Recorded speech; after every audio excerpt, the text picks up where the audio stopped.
નમસ્તે મિત્રો, તો આ રોજી ઘોડી ગાંડી ગીરનું જંગલ અને એની અંદર સંજાબ રોજી ઘોડી છે સરસ.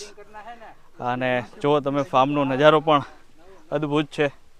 સૂરજના કિરણો જેમ પડતા હોય જાણે બારે મેઘ હમણાં ખાંગા થઈને ધીરે ધીરે ધીરે ધીરે ફરક એક ધરતીને ભીંજવશે.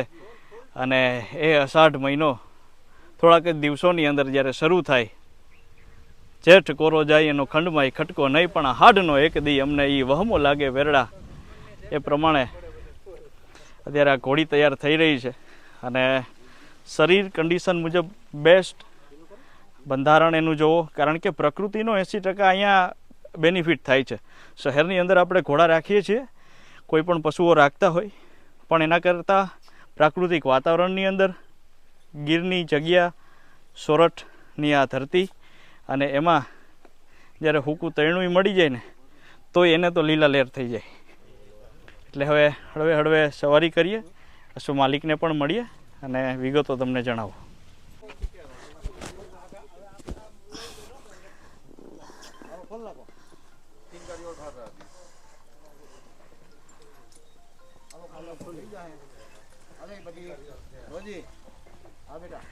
તો ગીરની અંદર જે આ સવારી છે એક અનોખી.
સરસ, શાબાશ બેટો, good, very good, very good. ની આ ખૂબ સારી સવારી એને મને આપી છે. જોયું, કારણ કે અજાણ્યા અસવારને સીધું ઘોડી ઉપર ચડવું એ કેટલું અઘરું હોય એ તમને ખબર છે. ઘોડી સીધા ઓળખે ન ઓળખે, વળતી ખેલે થોડુંક પાણ કર્યું, પણ ચાલે છે બહુ અદ્ભુત, મજા આવી ગઈ. હકીકતે આવું આપરેવાલ ઘોડું હોય તો એ રાખવાનો આનંદ આવે. અને રોજ માથે બેસીને સવારી કરી, કારણ કે રોજી કોઈ દી ન હોય હોજી, એ આપણને ખબર છે. ચક્કર તો લગાવીએ, ખૂબ સરસ, પણ હાચવણ એવી હોવી જોઈએ પાછી. જે અહીંયા મેં તમને કીધું ને 80% વાતાવરણનો ફેર પડી જાય. સીધું તમે કોઈ પણ ઘરે ઘોડું બાંધો, સારવાર ચાકરી આ તે, તો આમ જોવાય છે શેઠાણી થઈ ગઈ છે. હા બેટા, શાબાશ. હજી એક ચક્કર લગાવીએ, જોઈએ.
એક ચાલ એક ચાલ ચાલ એક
રે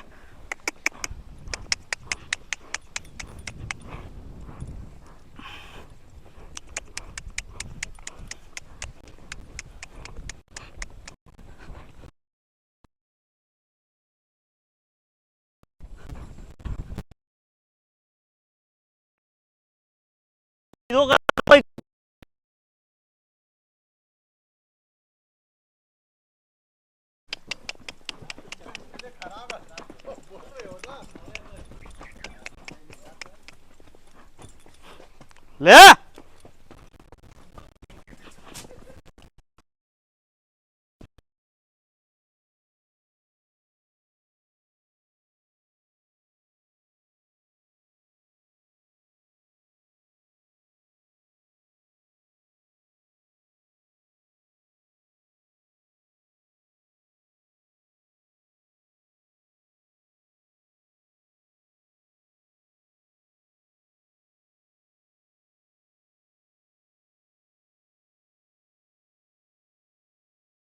તો તમે જેમ જોયું કે આમ નજીકથી શું છે કે એને શેઢામાંથી આમ ફરવા ધોરીઓ ટપતા કેટલી વાર લાગે તો કંટાળો આવે ને, કારણ કે હવ કોઈ માણાને આજે શેરીને ખૂણે કંઈ વસ્તુ લેવા જાવી હોય એટલે તરત ગદગદ કરે, લીવર મારે, ગેર પાડે, એ જ કરવું છે. પોતાના ગેર છે એ વિખાઈ ગયા છે.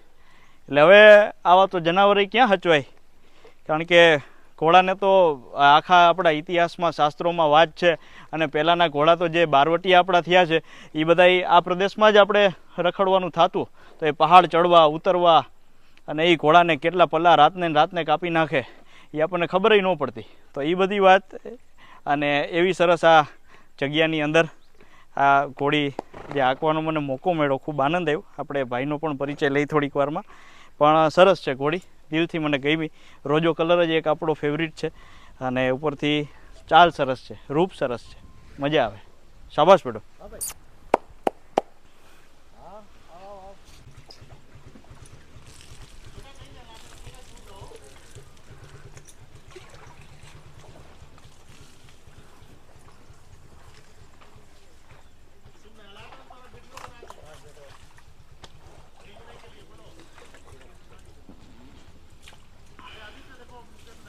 तुम घोड़ा पकड़ना है, मैं थोड़ा उसको रगड़ देता हूँ। मैंने कहा पकड़ भाई। पीछे नहीं जाना, पीछे नहीं जाना। लो यानी को हाथ रख दे।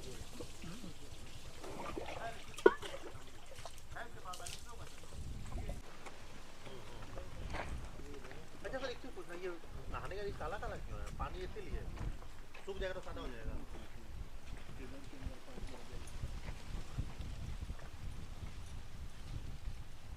તો મિત્રો, આજે ઘોડીની સવારી તમે જે જોઈ છે, સરસ વાડી, સરસ ઘોડી, અને એમના જે માલિક છે એમનો પરિચય આપણે લઈએ. શું નામ છે આપનું? મુકેશભાઈ એમ ભાલોડિયા, મુકેશભાઈ ભાલોડિયા, ગીરની અંદર આ ચિત્રોડ ગીર. ચિત્રોડની અંદર આ આખું ફાર્મ આવેલું છે. કેટલા સમયથી તમે આ ઘોડી લીધી છે? 3 માસ. 3 મહિના થયા છે. હા હા. અને શું નામ છે ઘોડીનું? રોજી. રોજી ઘોડી. સવારીનો શોખ હતો તમને કે પહેલી વખત ઘોડી લીધી? શું છે? પહેલી જ વખત. સવારીનો શોખ નથી, પણ ખાલી બાંધવાનો શોખ હતો.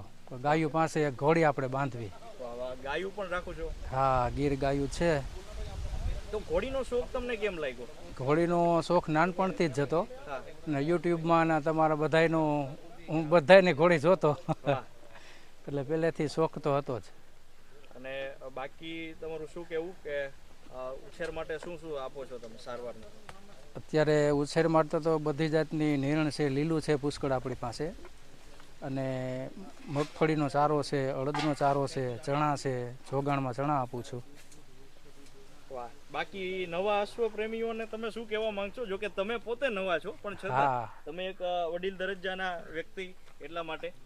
ના, શોખ હોય એટલે ઘોડી તો એક પહેલાં લઈ જ લેવાય. હા. કારણ કે આપણો આ પહેલેથી શોખ હતો એટલે જો એક લઈ લીધી. વાહ. હવે શીખો છો બધું એમાં? હા, એટલે હવે ધીમે ધીમે આપણે શીખીએ રાઇડિંગ કરવાનું. વાહ. તો મિત્રો, ગાયું પણ એકથી એક ચડિયાતી અદ્ભુત છે.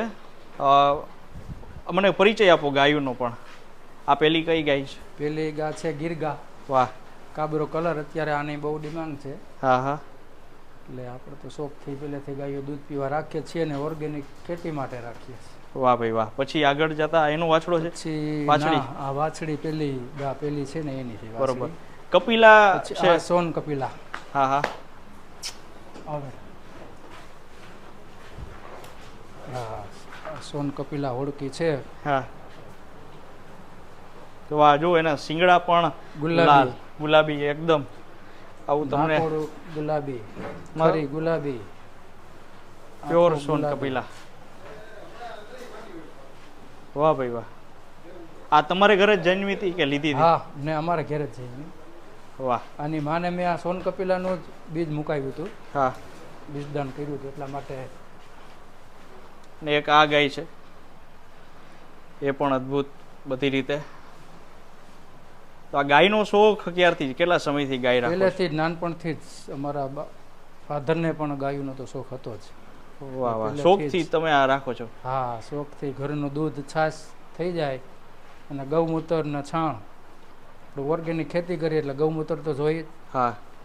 એટલે એના માટે જ આપણે રાખી છે. વાહ વાહ. ચિત્રોડ ગામની અંદર સરસ મજાના લોકેશનમાં આજે આપણે આ રોજી ઘોડી જોઈ અને એમની સાચવણ જોઈ, સાથે ગાયું કપિલા ખાસ તો કે ખરીથી લઈ એના શિંગડાથી લઈ બધું એટલું જે કપિલાના જે ગુણધર્મો આવે છે એ તો ખૂણે ખૂણે ખાંચકે ખાંચકે ક્યાંક આવો પ્રાણી પ્રેમ દેખાતો રહે છે. અને વિડીયોમાં હું હંમેશા કહેતો હોઉં છું અંતે કે હું તમને ક્યાંક ને ક્યાંક નવા અશ્વોની મુલાકાત કરાવીશ, અશ્વ પ્રેમીઓની મુલાકાત કરાવીશ, પ્રાણી પ્રેમીઓની મુલાકાત કરાવીશ. તો આ એક નવી મુલાકાત, એક કામ અર્થે મારે અહીંયા આવવાનું થયું. અને નજીકમાં જ મારા એક મિત્ર છે મેહુલભાઈ લાડાણી, એમના જ આ સંબંધી થાય છે. એટલે એમને ત્યાં આવી અને આ સરસ ઘોડી ચલાવવાનો પણ મને મોકો મળ્યો અને સરસ નવી વાતો જાણવાનો પણ મોકો મળ્યો. અને એ પણ ગાંડીગીરની અંદર કે જ્યારે વરસાદના થોડા આંધણ મૂકી દીધા છે પણ હજી આવતો નથી. ત્યારે મળીશું ફરી કોઈ નવી વાત સાથે, નવા પ્રાણીઓ સાથે, નવા પ્રાણી પ્રેમીઓ સાથે, નવા અશ્વ પ્રેમીઓ સાથે, નવા અશ્વો સાથે અને નવી કોઈ વાત સાથે. બન્યા રહેજો. ઇન્સ્ટાગ્રામ પર ફોલો પણ કરી શકો છો, ફેસબુક ઉપર, યુટ્યુબ પર. જય સાકરિયા. મળશું નવી વાત સાથે. ધન્યવાદ. ભારત માતા કી જય. જય હિન્દ.